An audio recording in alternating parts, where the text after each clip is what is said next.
The proneness of human nature to a life of ease, of freedom from care and labour, appears strongly in the little success that has hitherto attended every attempt to civilize our American Indians.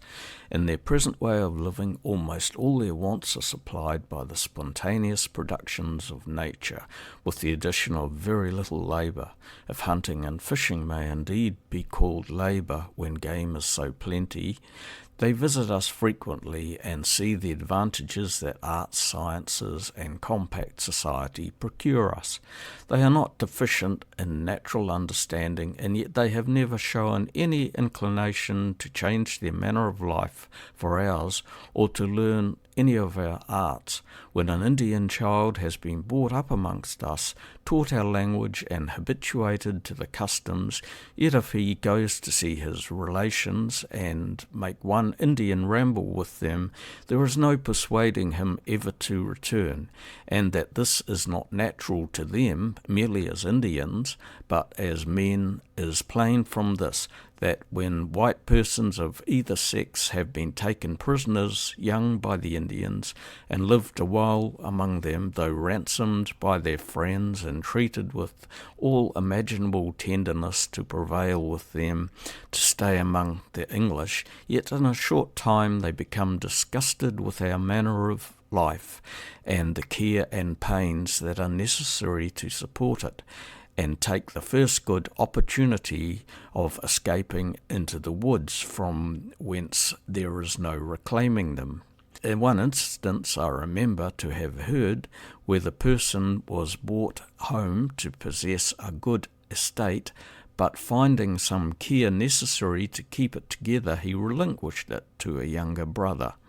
reserving to himself nothing but a gun and a match coat, with which he took his way again to the wilderness.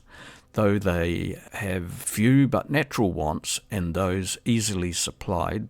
but with us are infinite artificial wants, no less craving than those of nature, and much more difficult to satisfy, so that I am apt to imagine that close societies subsisting of labour and arts arose first not from choice but from necessity, when numbers being driven by war from their hunting grounds and prevented by seas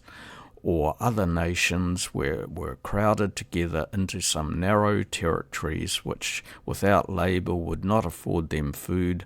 However, as matters now stand with us, care and industry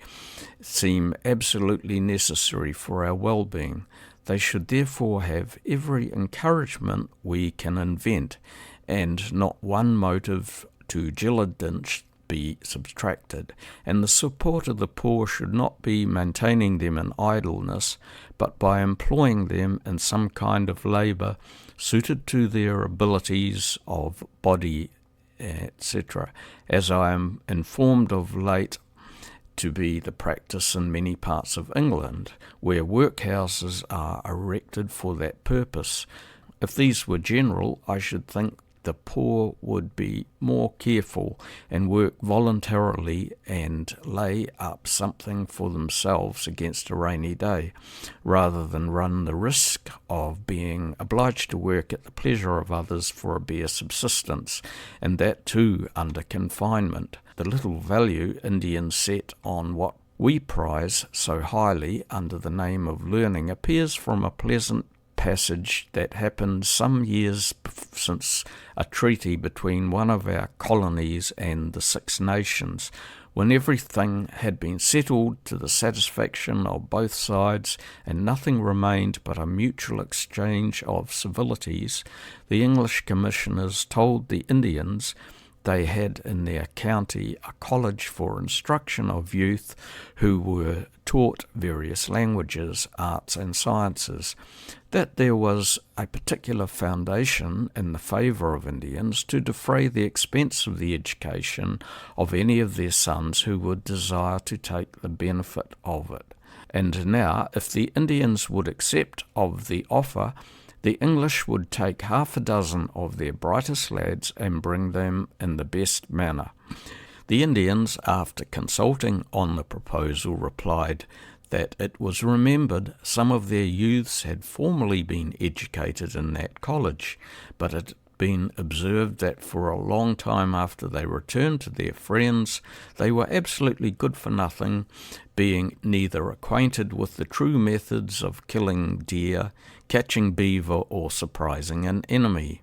The proposition, however, they took on as a mark of kindness and goodwill of the English to the native Indian nations, which merited a grateful return, and therefore if the English gentlemen would send a dozen or so of their children to the Onondago, the Great Council would take care of their education, bring them up in really what was the best manner, and make men of them.